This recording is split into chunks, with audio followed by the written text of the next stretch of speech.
Pariisi-Dakar-aavikkorallin voittaja 1991, Citroën ZX ja Ari Vatanen. Uusi Citroën ZX sijoittuu AX:n ja BX:n väliin. Citroënilla on nyt 4 mallisarjaa, jotka tasaisin porrastuksin kattavat koko henkilöautomarkkinat. Tarjottavana on automalli kaikkiin tärkeimpiin markkinasegmentteihin. AX pikkuautoluokkaan, BX ylempään keskiluokkaan, XM luksusautoluokkaan. Ja nyt siis ZX perheautoluokkaan, jonka osuus Suomen henkilöautomarkkinoista on suurin, yli 40%. Citroën ZX-mallisarjassa on 4 yksittäistä automallia ilman keskinäistä arvojärjestystä. Kukin mallitu oman asiakaskuntansa tarpeisiin mahdollisimman hyvin sopivaksi. Citroën ZX Reflex on suunniteltu käyttäjälle, joka etsii modernia tyyliä, pirteää muotoilua sekä runsaasti mitoitettuja ja käytännöllisiä sisätiloja. Sisustukselle antavat pirteää ilmettä verhoilukankaaseen sävytetyt saumanauhat istuimissa, ovipaneeleissa ja kojelaudassa. Reflexin ulkoasu on viimeistelty vastaamaan juuri hänen toivomuksiaan. Muotoilua piristää koristeraita, joka korostaa kyljen taitelinjaa. Etu- ja takapuskurit ovat korinväriset. Voimanlähteenä Reflex-mallissa on 1,4 litran 75 hevosvoiman moottori. Citroën ZX Avantagein ostajien autonvalinnan määrääviä tekijöitä ovat turvallisuus, lujuus, järkevä toimivuus ja kestävyys, unohtamatta silti auton käyttäjän mukavuutta.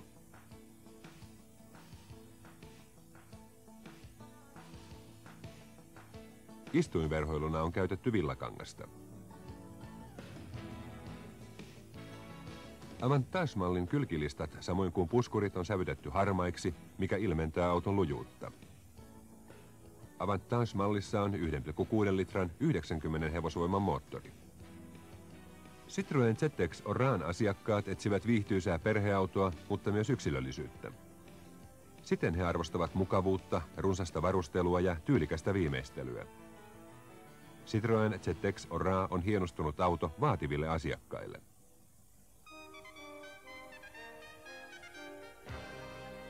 Sen halogeenivalonheittimissä on monipintaheijastimet.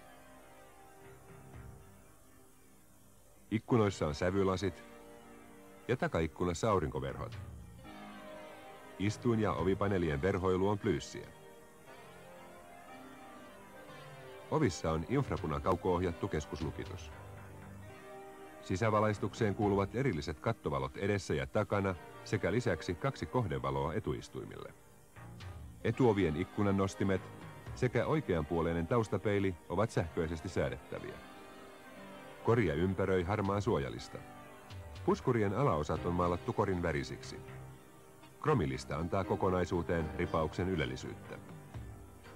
Oraa-mallissa on 1,6 litran 90 hevosvoiman moottori, sama kuin Avantage-mallissa.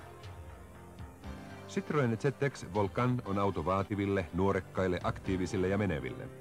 Heitä kiinnostavat yksilölliset automallit ja hyvä suorituskyky.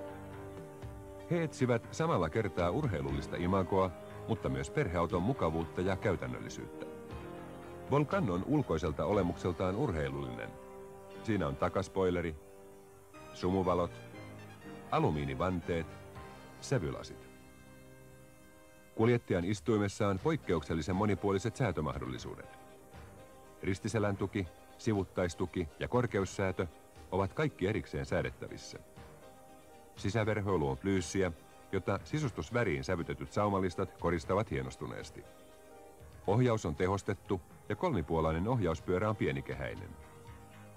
Kaikki koriin liittyvät osat, kuten puskurit, kylkilistat, ovenkahvat ja ulkopeilit on maalattu korin värisiksi. Volcanessa on 1,9 litran 122 hevosvoiman erittäin suorituskykyinen moottori. Citroën ZX on ensimmäinen eurooppalainen auto, joka pystyy tarjoamaan monipuolisen muunneltavuuden matkustamon ja tavaratilan ratkaisuihin. Kaikissa Citroën ZX-malleissa takaistuimen selkänoja taittuu 2 eri suuressa osassa ja istuinosa liukuu kiskoilla pituussuunnassa 18 senttimetriä. Kun takaistuin siirretään takimaiseen asentoon, kasvanut jalkatila parantaa takamatkustajien mukavuutta.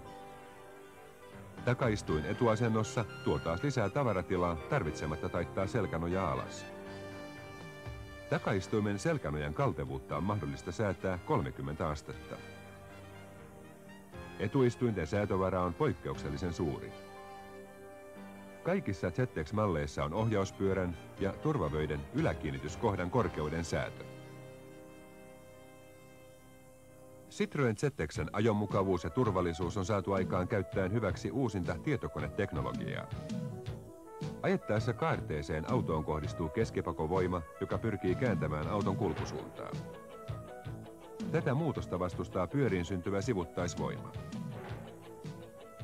Citroën ZX:ssä on ohjaava taka-akseli, joka tässä tilanteessa kääntää takapyörät sisäkaarteen suuntaan. Näin kuljettajan on helpompi pitää auto hallinnassaan. Citroën ZX:n taka-akseli kiinnittyy koriin 4 joustotuen avulla ja kaarreajossa koko taka-akseli kääntyy vaakatasossa sisäkaarteeseen päin, sitä enemmän, mitä suuremmiksi sivuttaisvoimat kasvavat. Tämä tekee ZX:n erittäin helposti ajettavaksi kiperissäkin tilanteissa. Citroën ZX:n taka-akselin uusi ainutlaatuinen rakenne parantaa merkittävästi ajomukavuutta. Näin se antaa erittäin korkeatasoiset ja poikkeuksellisen turvalliset ajo-ominaisuudet. Citroën ZX:n korirakenteen suunnittelussa on erityistä huomiota kiinnitetty korroosion torjuntaan. Peltiosien ja saumojen lukumäärää on vähennetty, samoin kuin on vähennetty korin rakenteen likaa kerääviä kulmakohtia. Korroosiolta suojattujen korinosien osuus koko autosta on yli 80%. 75% on sähkö- tai kuumasinkytyksellä suojattua teräspeltiä ja loput synteettisiä materiaaleja. Citroën on jo useita vuosia huomioinut ympäristönsuojelun niin autojensa suunnittelussa kuin niiden valmistuksessakin. Moottorien rakentaminen saastenormien mukaisiksi ja polttonesteen kulutuksen alentamiseksi merkitsee ilmansaasteiden selvää vähentymistä. Kaikki Citroën ZX:n valmistuksessa käytetyt materiaalit ovat kierrätyskelpoisia. Citroën ZX:n muovimateriaaleista 75% on niin sanottuja kestomuoveja, jotka voidaan muokata uusiokäyttöön sulattamalla. Vuoden 1991 lopulta lähtien kaikki muoviosat merkitään suoraan valumuotista tulevalla tunnistusmerkinnällä, joka helpottaa ja tehostaa niiden kierrätystä. Valmistusmateriaalien valinta uudelleenkäyttö huomioiden merkitsee luonnonvarojen säästöä. Tähän mennessä Citroën ZX on jo esitelty useissa maissa. Sen saamat arvostelut ja myyntimenestys ovat erinomaisia. Hyvät naiset ja herrat, Citroën ZX on täällä.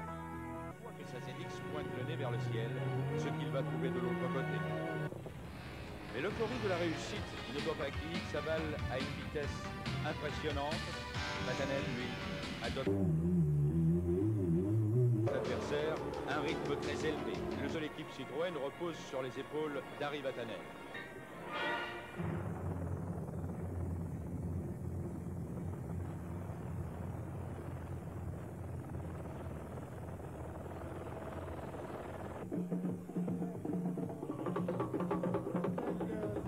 Citroën gagne son pari à Dakar et Guy Fréquelin, patron de Citroën Sport, en est fier.